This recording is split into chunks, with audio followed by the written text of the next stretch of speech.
사랑하는 여러분들, 오늘 말씀의 제목은 무엇을 바라는가 라는 제목입니다. 이게 사실 모든 종교를 가진 사람들의 공통된 질문이기 때문에 조금은 깊이 말씀을 살펴보고자 합니다.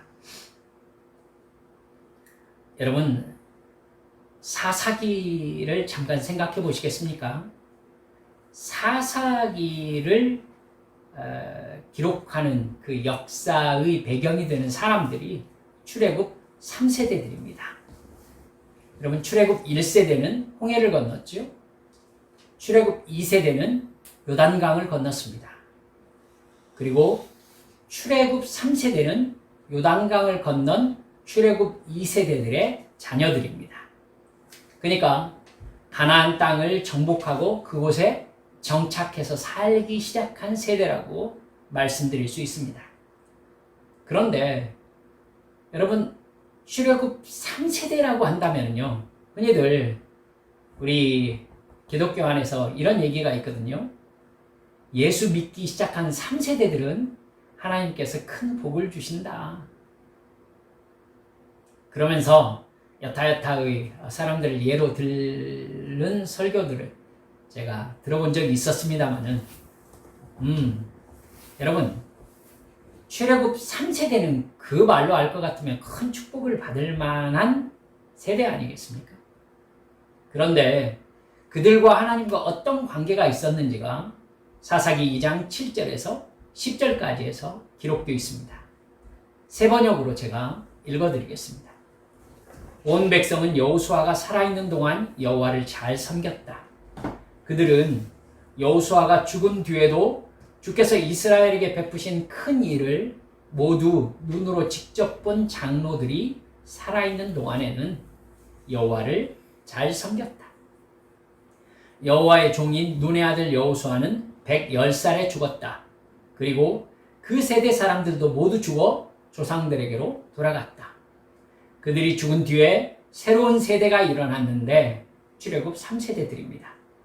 그들은 주님을 알지 못하고 주님께서 이스라엘을 돌보신 일도 알지 못하였다. 그 다음 절 11절에는 바로 이렇게 나옵니다. 이스라엘 자손이 바알 신들을 섬기어 주님께서 보시기에 악한 행동을 일삼았으며 이집트 땅에서 그들을 이끌어내신 여호와 조상의 하나님을 버리고 주위의 백성들이 섬기는 다른 신들을 따르며 경배하여 여호와를 진노하시게 하였다. 왜 출애굽 2세대들은 출애굽 3세대들에게 여호와 하나님과 하나님을 섬기는 삶을 가르치지 않았을까요? 그 결과는 여러분, 즉시 가나안의 우상 바알 신을 섬기는 것이었습니다. 여러분, 이게 인간의 종교 본성이라는 것을 잊지 마시기 바랍니다. 인간이 여호와 하나님을 배신하고 사탄의 말에 순종해서 선악과를 따먹은 이유는요, 사탄의 종이 되기 위해서가 아니었습니다.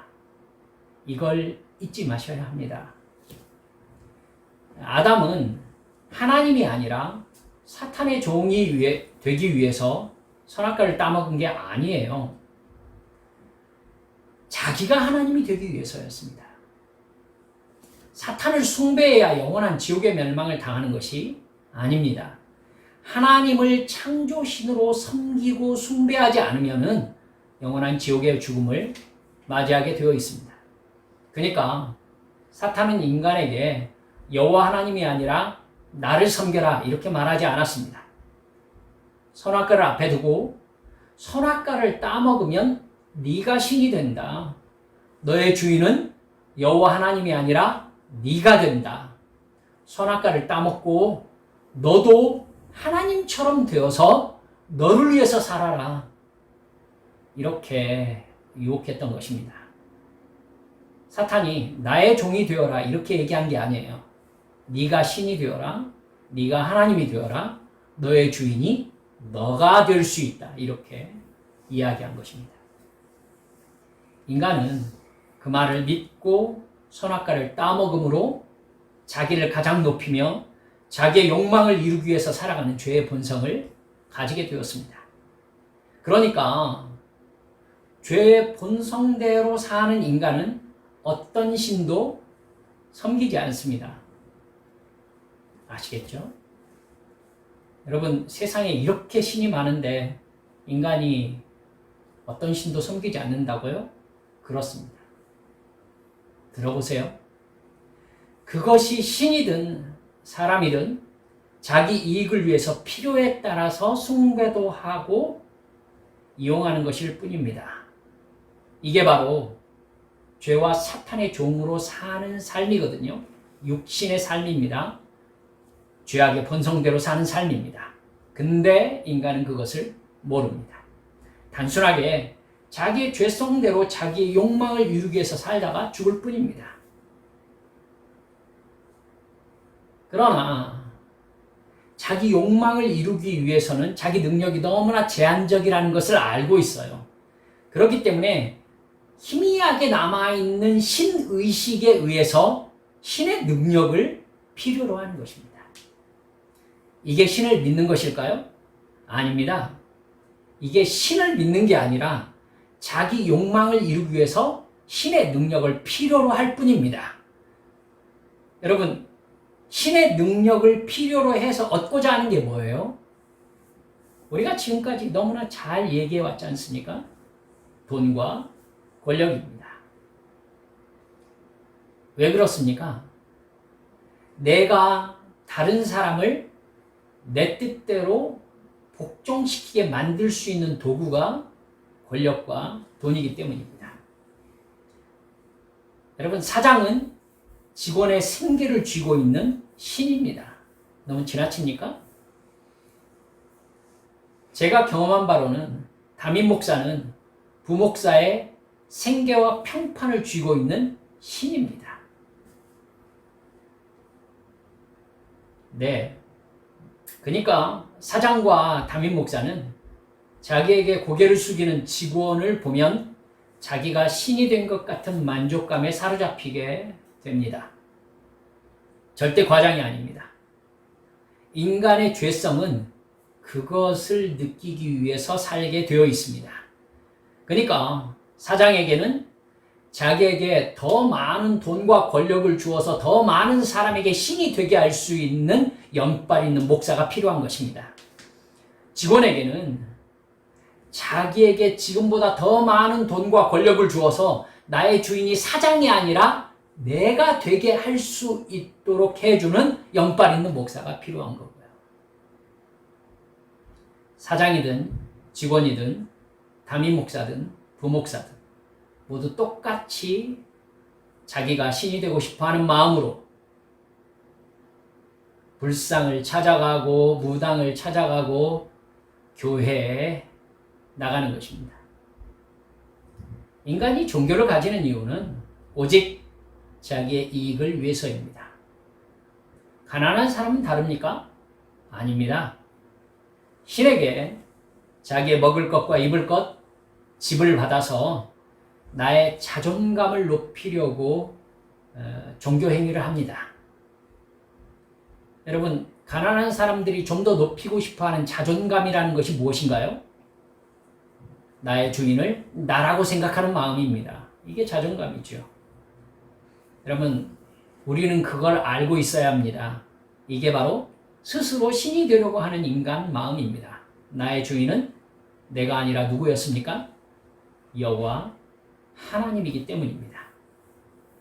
본질적으로 자기의 이익을 위해서 신을 이용하려는 마음의 동기는 부자나 가난한 사람이나 여러분 사장이나 직원이나 똑같은 것입니다. 따라서 인간이 신에게 무엇인가를 빌 때에는요, 신을 섬기는 종이 되기 위해서가 아니라는 걸 아셔야 돼요. 신이 바라는 것을 주고 신이 나에게 돈과 권력을 주어서 내가 신이 된 만족감을 얻기 위해서 종교 행위를 하는 것입니다. 그 모든 것이 죄와 사탄의 종이 되는 것이죠. 하나님이든 누구든 별로 상관이 없습니다. 그저 내가 바라는 돈과 권력을 줄 수 있는 신과 거래하면서 살면 되는 것입니다. 출애굽 2세대는요. 그러니까 요단강을 건넌 출애굽 2세대는 하나님을 섬기고 있으면서도 신처럼 소유하고 높아지고자 하는 자기의 욕망을 채워주지 않는 여호와 하나님이 싫었습니다. 하나님 사랑, 이웃 사랑은요. 인간의 본성과 부딪힙니다. 그렇게 하기 싫어요. 인간은 본성적으로. 그러니까 출애굽 2세대들은 자식들인 출애굽 3세대들에게 하나님을 가르치지 않은 것입니다. 여러분, 하나님을 모르고 자란 출애굽 3세대는요. 인간의 욕망을 위해서 살았습니다. 그렇게 자기 욕망을 이루기 위해서 살던 출애굽 3세대들에게 자기가 부릴 수 있는 신, 즉 자기의 욕망을 이루어줄 수 있는 신이 눈에 띄었습니다. 그게 무엇이었습니까? 가나안 원주민들이 섬기고 있었던 바알 신이었던 것입니다. 여러분, 이 바알이 바로 여러분 종교를 쭉 조사해 보면 이 바알이 제우스입니다. 그리고 그리스 로마의 신체계는 바로 그대로 여러분 로마 가톨릭 체제가 되어 있습니다. 우리가 예수를 믿고 교회를 다니는 우리는 이것과 전혀 달라야 합니다. 그렇죠? 근데 교회 다니는 사람들 다른가요? 우리가 정말 하나님을 섬기면서 하나님의 종으로 살고 싶어 하는지 한번 돌아보자는 것입니다. 여러분, 정말 우리가 하나님을 사랑하고 하나님의 종으로 살아온 세월이 몇 년입니까? 정말 오래되었죠. 그 많은 세월 동안 하나님을 섬긴 우리는 하나님의 말씀인 성경에 대해서 여러분 박사가 되었어야 맞습니다. 그렇지 않다는 것은 우리도 정말 많은 시간과 많은 마음의 어떤 퍼센테이지가 사실은 하나님의 종으로 살기보다 내가 나의 주인이 되어서 내 뜻을 이루는 소원을 가지고 살아왔음을 증명하고 있는 증거라고 할 수 있습니다. 이런 인간의 욕망이 하나님의 뜻과 어떤 갈등을 빚는가, 이것을 신약 성경에서 가장 강하게 드러내고 있는 말씀을 저는 요한복음 6장이라고 생각하고 있습니다. 요한복음 6장은 예수님이 오병이어의 기적을 일으킨 사건이 기록되어 있습니다. 예수님이 일으키신 기적 중에서 가장 규모가 큰 기적이었습니다. 물고기 2마리와 보리떡 5개로 장정만 5,000명이 배부르게 먹고 12광주리가 남았다. 이렇게 기록되어 있습니다. 그러면 실제로 오병이어의 현장에 있었던 사람으로 얘기할 것 같으면 10,000명이 훨씬 넘었을 것을 충분히 예측해 볼 수 있습니다. 여러분, 이건 다시 그 당시에 로마의 식민지로 살고 있었던 유대인들에게는 너무나 큰 메시지였습니다. 이 사람이 메시아든 아니든 상관없었습니다. 이 사람을 따라다니면 먹고 사는 문제는 해결할 수 있겠다는 계산이 바로 서는 사건이었어요. 그래서 그 사람들은 즉시 예수님을 그 자리에서 왕으로 세우려 했다라고 성경에 기록되어 있습니다. 근데 그런 군중들의 움직임을 간파한 예수님께서 제자들을 즉시 갈릴리로 배를 태워 보내시고 당신께서는 산으로 몸을 피하셨다. 이렇게 기록되어 있습니다. 이것만 봐도 하나님의 아들, 즉 신의 아들 예수님은 사람이 바라는 필요를 채우는 신이 아니라는 것을 우리가 깨달아 알 수 있습니다. 그렇다면 예수님의 아버지, 구약의 여호와 하나님 역시 인간이 바라는 것을 인간의 정성과 거래하는 신이 아니라는 것을 우리 능히 유추해 볼 수 있지 않습니까? 여호와 하나님은 이 세상을 창조하신 하나님을 신으로 모시고 섬기는 나라를 만들고 싶어 하셨습니다. 하나님이 세우고 싶어 하시는 그 나라는 하나님을 신으로 섬기는 평등한 사람들이 자기 능력만큼 노력해서 먹고 사는 그런 나라입니다. 그 모든 사람들이 정도의 차이는 있겠지만은 오직 하나님만 섬길 때에 하나님은 그 모든 사람들에게 궁핍하지 않는 풍족한 삶, 안전한 삶, 건강한 삶을 약속하셨습니다. 너희들이 하나님을 사랑하고 이웃을 사랑하면 너희들에게는 부족한 점이 없을 것이다. 그러나 여러분, 출애굽 3세대는 그런 나라가 아니라 인간의 죄악된 욕망대로 내가 돈과 권력을 차지해서 그것으로 다른 사람들이 나를 위해 존재하게 만드는 그러한 사회를 만들고 싶었어요. 여러분, 내가 돈과 권력을 차지해서 다른 사람이 나를 위해 존재하게 만들고 싶다라는 것은 무한 경쟁의 사회라는 얘기가 되겠지요. 그게 바로 바알신을 숭배하는 이유인 것입니다. 바알 숭배의 나라는 돈과 권력을 이용한 폭력이 지배하는 나라입니다. 돈과 권력이 없는 다수의 사람들은 노예가 되고 지배자만 신이 되는 지위를 누립니다. 지금은 다릅니까? 예수님이 오병이어의 현장에서 음식을 제공했던 그 현장에 있었던 사람들이요, 몸을 피한 예수님을 그 다음날 갈릴리를 샅샅이 뒤져서 찾아냅니다. 그렇게 예수님을 가버나움에서 찾아내거든요. 예수님을 찾아온 군중들을 예수님은 반가워하지 않으셨습니다. 26절에 보면 이렇게 말씀하세요. 내가 진정으로 너희에게 말한다.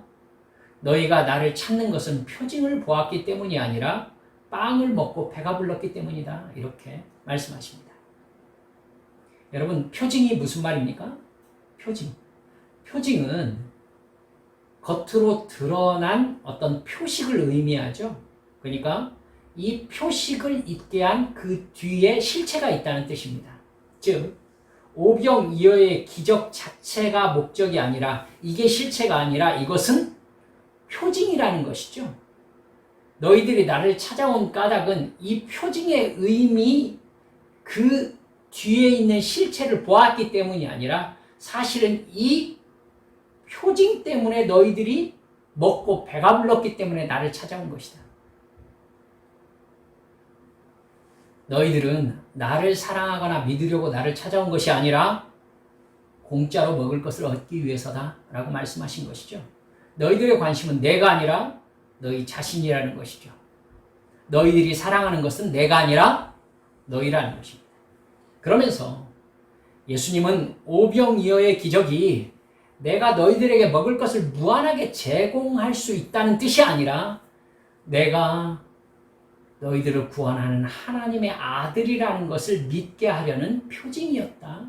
이렇게 얘기하시는 것입니다. 51절에 이렇게 말씀하시죠. 내가 하늘에서 내려온 살아있는 양식이다.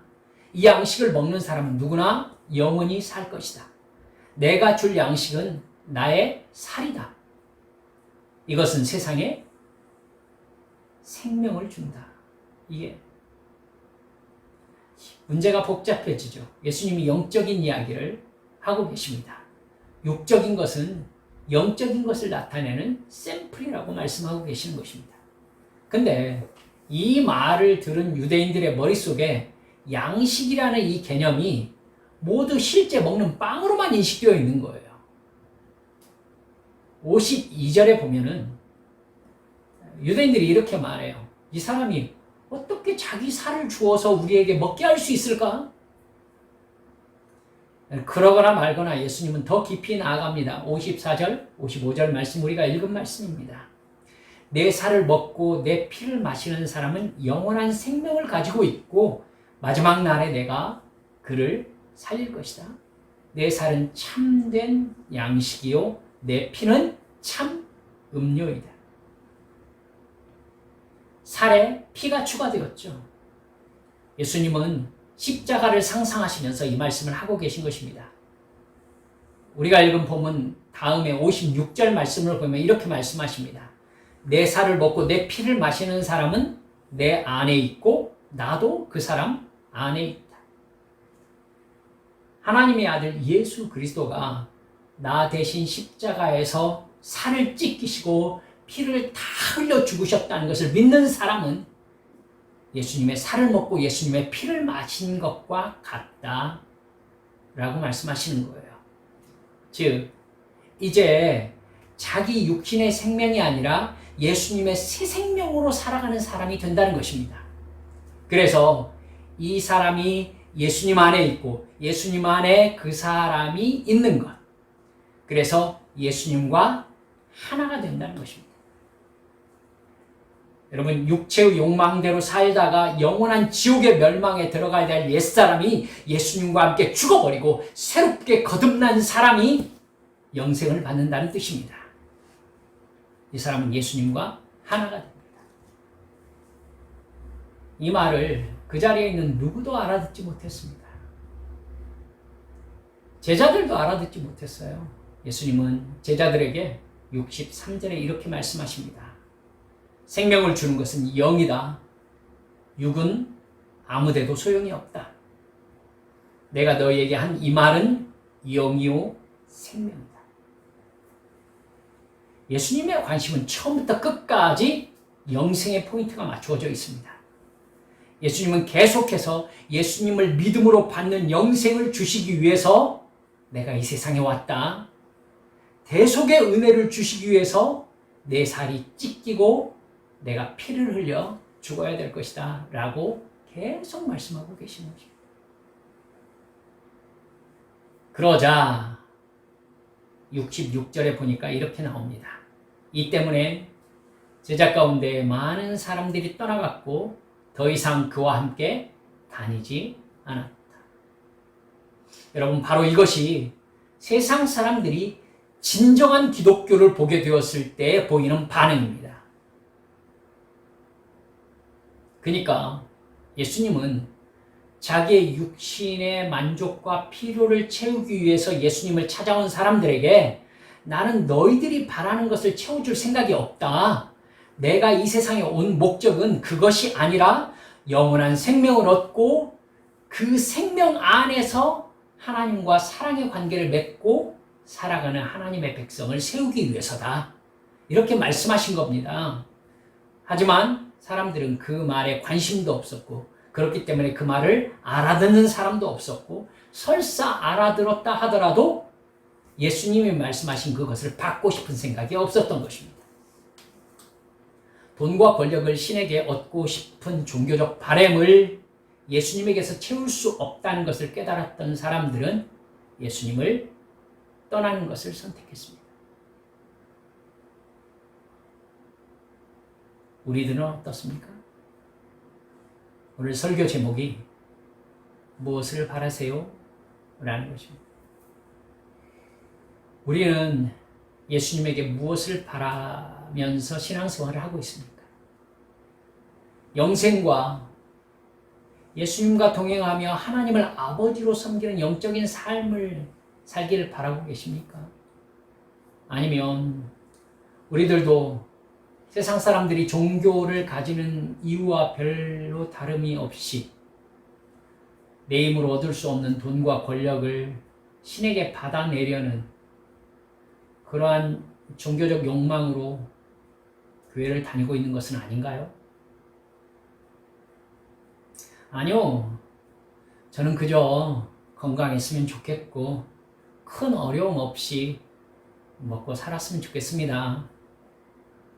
이렇게 하면은 착한 신앙인일 것으로 착각하면 안 됩니다. 그럼 그것도 똑같은 죄이기 때문입니다. 하나님을 내 필요와 만족을 위한 도구로 생각하는 생각 자체가 여러분 불신앙의 마음입니다. 벌써 예수님을 믿는 마음이 아니지요. 우리도 타락한 종교 본성으로 성경을 보는 게 정말 너무나 많다는 것을 깨달으셔야 합니다. 오병이의 설교 우리가 어떻게 들었습니까?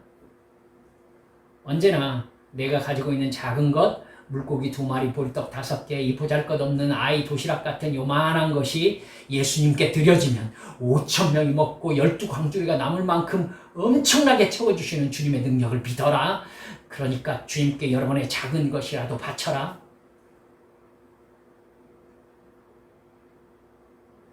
그게 오병이어의 기적의 본질이었다면 예수님은 가는 곳마다 도시락 싸올 필요 없어. 내가 다 줄게. 이렇게 얘기하면서 이약 하고 줄기차게 여러분 먹을 것 채워주는 사역을 하시면 되지 않습니까? 너희들이 나를 찾아온 까닭은 먹고 배불렀기 때문이다. 이렇게 말할 필요가 없어요. 그냥 오늘 또 배부르게 해주고 내일 또 배부르게 해주면 됩니다. 그러면은 누구든지 예수님을 신으로 모실 것입니다. 왜 그 방법을 선택하지 않으시죠? 그뿐입니까? 예수님의 첫 표적으로 기록된 요한복음 2장 가나 혼인잔치에서 물로 포도주를 만들었던 기적사건도 여러분 이 부분에 대한 갈등이 선명하게 드러납니다. 우리는 물이 변해서 포도주가 되었듯이 내 보잘것없는 정성도 예수님이 명하시면 귀한 것으로 바뀌는 역사가 일어날 줄 믿습니다. 이런 설교를 들으면서 은혜 받았습니다. 그래서 보잘것없는 내 삶에 우리 주님의 축사가 임해가지고는 포도주로 다 바뀌는 기적의 역사가 있는 내 삶이 되었으면 좋겠다. 정말 그게 목적이었으면요, 제가 그 시대에 살았으면은 이렇게 해볼 만하지 않을까 생각해 보았습니다. 제 아들, 딸들이 결혼하겠다면은 몇 년 안에 결혼을 하게 되겠죠. 여러분, 포도주는 따로 안 사는 겁니다. 그래서 여러분 예수님을 초대하는 거죠. 그래서 예수님이 포도주를 준비하지 않았습니다. 이 귀한 결혼식에 포도주가 없으니 물을 제가 몽땅 붓겠으니 포도주가 되게 해주십시오. 가나에서 그러셨다면서요. 너무 얍삽합니까? 왜 그렇게 하지 않으셨을까요? 왜 예수님이 내가 바라는 것을 채워주지 않으시는 걸까요? 그냥 대놓고 얘기하면 될 텐데. 누가복음 10장 13절을 보면은 예수님을 따르던 많은 사람들 중에 한 사람이 예수님께 소리쳤습니다. 선생님, 내 형을 명하여 유산을 나와 나누게 하소서. 그러자 예수님이 이렇게 대답합니다. 이 사람아, 누가 나를 너희의 재판장이나 물건 나누는 자로 세웠느냐? 이러시면서 사람들에게 삼가 모든 탐심을 물리치라. 사람의 생명이 소유의 넉넉함에 있지 아니하니라. 이렇게 말씀하셨습니다. 사람은 여러분 그 사람 한번 생각해 보세요. 형이 자기에게 유산을 좀 나누어 주어야 자기가 먹고 살겠다고 생각하면서 예수님께 말씀드렸을 수도 있지 않습니까? 여러분, 탐심은 그 사람이 아니라 형이 가지고 있다라고 볼 수도 있을 것입니다. 예수님은 나름대로 그 사람의 절박한 현실적인 어려움에 나는 그 일의 재판장이 되지 않겠다라고 거절하셨습니다. 가나의 혼인잔치에서도요, 사실 예수님은 포도주가 떨어졌다고 예수님에게 말씀하시는 어머니에게 여러분 이렇게 말씀하셨습니다. 여자여, 그것이 나와 무슨 상관이 있습니까? 오병이어의 기적의 현장에서도 너희들을 먹이고 배부르게 하려는 것이 목적이 아니라 제자들에게 육은 무익하다. 이렇게 여러 번 못 박아 이야기하고 계시는 것입니다. 내가 당하는 건강상의 어려움, 경제적 어려움을 주님께 기도했더니 주님께서 바울에게 말씀하신 것처럼요. 그냥 감사해. 이렇게 말씀하시면 우리는 네 주님 이렇게 대답할 수 있을까요? 하나님의 자녀가 된 나에게 일어나는 모든 고통은 죄에서 돌이키라는 징계가 아니면 하나님의 자녀답게 나를 훈련시키는 연단입니다. 이 세상의 삶의 정체성이 무엇입니까? 하나님의 자녀로 훈련받아서 영원한 천국에서 하나님의 자녀로 살 수 있는 믿음을 훈련하는 것입니다. 여러분, 그렇기 때문에 이 세상에서 일어나는 내 삶의 모든 일들은 하나님의 뜻 안에서 일어나는 일들입니다. 그러면 내가 하나님 앞에서 지금 해야 되는 일은 지금 일어난 이 일을 주님께 다 말씀드리고 하나님이 지금 이 상황에서 내가 무엇을 깨닫기를 바라시는지를 나에게 말씀해 주시기를 기도하는 것입니다. 그렇게 기도하면서 이 고통과 상관없이 예수님의 대속의 죽음과 부활과 승천을 믿음으로 구원받은 하나님의 자녀가 바로 나라는 것을 여러분 절대 의심 없이 믿어야 합니다. 그러니까 나에게 정말 고통스러운 상황이 생겨도 나는 하나님의 자녀, 하나님의 귀한 자녀로서 고통받는 것입니다. 그러므로 이 고통에는 하나님의 뜻이 있는 것입니다. 주여, 이 고통을 제거해 주십시오라고 기도하지 말라는 것입니까? 아닙니다. 기도하라는 것입니다. 틀림없이 그 고통의 이유를 말씀해 주실 것입니다. 여러분, 그 고통 가운데서 원망과 불평에 빠져서 불신앙에 빠지지 말라는 것입니다. 어떻게 불신앙에 빠질 수 있습니까? 내가 바라는 소원에 집중하는 마음을 가지고 있었으면은 고통이 오면 바로 불신앙에 빠져서 원망과 불평하는 출애굽 1세대의 마음을 가지게 되는 것입니다. 여러분, 어떤 상황에서도 영생을 받은 나는 나의 상황과 관계없이 감사와 하나님께 찬송을 드릴 수 있다라는 것을 나 스스로에게 확인하실 수 있어야 합니다. 시편 100편 4절, 우리가 참 좋아하는 찬송의 가사가 나와 있습니다. 감사함으로 그 문에 들어가며 찬송함으로 그의 궁정에 들어가서 그에게 감사하며 그의 이름을 송축할지어다. 여러분, 저는 한 일주일 동안 이 말씀에 사로잡혔던 적이 있었습니다. 감사함으로만 그 문에 들어가고 찬송함으로만 그의 궁정에 들어갈 수 있다. 성령께서 강하게 저에게 말씀하시는 거예요. 하나님 앞에 정말 후다닥 기도 응답 받고 싶어가지고 막 기도하고 있는데 주님께서 감사함으로 그 문에 들어가며 찬송함으로 그의 궁정에 들어가 이 찬송을 갑자기 부어주시더니 마음속에서 계속 반복하게 하시는 것입니다. 왜 그러셨을까요? 그렇습니다. 이 어떤 어려움도요, 본질적으로 죄사함 받아 하나님의 자녀가 된 기쁨을 빼앗을 수 없어야 된다는 겁니다. 주님께서 십자가의 고통으로 나에게 허락하신 마음의 평안을 이 고통에 빼앗겨서는 안 된다는 것입니다. 이 고통의 가치는요, 주님께서 주신 구원의 은혜와 비교해 보면 아무것도 아니라는 것이죠. 여러분, 주님의 보좌 앞으로 들어가는 문은 구원의 은혜에 대한 감사로만 열립니다. 나의 아버지께서 하나님이시라는 찬송으로만 그 궁정의 문이 열립니다. 어떤 상황에서도 하나님이 나의 아버지이심을 믿고 구원받은 사람이라는 본질적인 기쁨이 있는 사람이 하나님과 올바른 사랑의 관계 안에 있는 사람입니다. 그러면 모든 문제에서 하나님의 나라와 하나님의 뜻을 발견해서 내가 이 상황에서 무엇을 해야 되는지 영적인 결론을 내릴 수 있는, 영적인 생활을 할 수 있는 것입니다. 그 사람이 하나님의 자녀이고 구원받은 주의 백성이고 천국 백성이며 이 세상에서 성령 충만한 사람으로 살아가는 사람인 것입니다. 말씀을 맺습니다.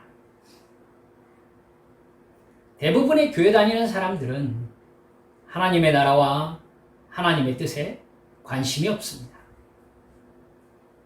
사실은 하나님도 알고 싶어 하지 않고 하나님의 말씀도 별로 관심이 없어서 읽지 않습니다. 성경은 하나님의 말씀이라고 하면서도 성경을 사모함으로 읽는 사람은 정말 적습니다. 성경에서 이런 통계가 나온 것을 제가 본 적이 있습니다. 세계에서 가장 많이 팔리는 책이 성경인데 가장 읽히지 않는 책이 성경이라고 하더라고요. 왜 그럴까요? 하나님께 관심이 있는 것이 아니라 나에게 관심이 있기 때문입니다. 그저 내 소원을 이루는 데만 관심 있는 사람들이 다른 종교 말고 교회에 다니고 있는 퍼센테이지가 참 많은 거 아닐까 생각합니다. 그렇게 교회를 다닌다면 구원받은 사람일까 정말 고민해 봐야 되지 않겠습니까? 제가 무슨 말을 드리고 싶은지 여러분 아실 줄 믿습니다.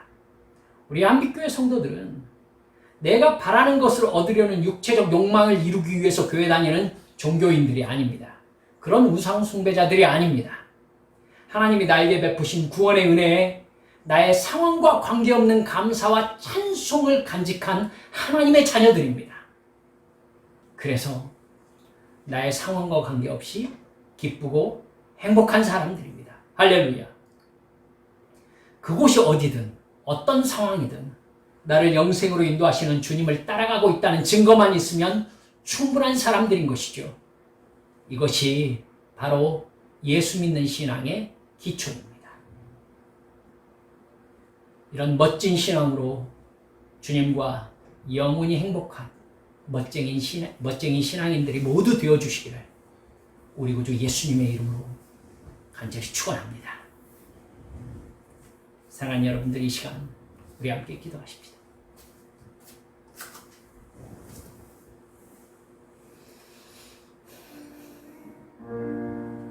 사랑하는 여러분들,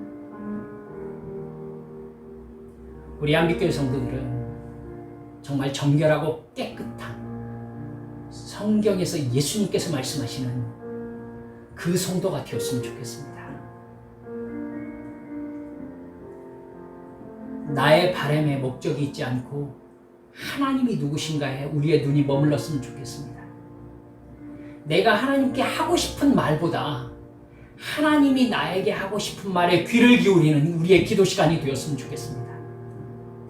방언으로 기도하시면서도 이 방언을 통해서 하나님께서 성령의 감동하심으로 나에게 주시는 말씀에 관심을 기울이는 그런 믿음의 성도들이 되셨으면 좋겠습니다. 그러면 이 모든 것을 너희에게 더하시겠다고 약속하셨잖아요. 그 말씀을 진짜 믿는 우리 믿음의 성도들이 되셨으면 좋겠습니다. 그 사람들을 통해서 하나님께서는 영광을 받으시고 그 사람들이 오로지 그 사람들만 모여있는 곳이 바로 천국인 것입니다. 여러분, 교회에 다녔다가 결국 구원이 아니라 영원한 멸망에 들어간다면 얼마나 엄청난 일이겠습니까? 저는 늘 기도하면서 그 부분에 대한 두려움이 있습니다. 하나님께 간구하는 것이 그것입니다. 주님, 우리 한빛 성도들은 저를 통하여 전해지는 하나님의 말씀을 믿고 천국 가게 해주시옵소서. 제가 하나님 앞에 간절히 이렇게 기도합니다. 여러분, 부디 성경에 나온 말씀 그대로 믿고 그 사람이 됨으로 말미암아 우리 영원한 구원에 동참합시다. 그래서 이 세상에서의 헛된 부귀영화, 평안함, 쾌락, 즐거움, 재미 이거 말고 우리 주님께서 살라시는 그 인생 제대로 살아서 우리 주님과 함께 영원히 거할 수 있는 저 천국의 영광이 나의 목적이 되고 그 믿음으로 이 세상을 살아가는 사명자의 삶, 이 복음을 전하는 주의 백성. 주여, 내가 그렇게 살게 해주시라고 이 시간 주님 앞에 소리내어 통성을 기도하시겠습니다. 기도합니다.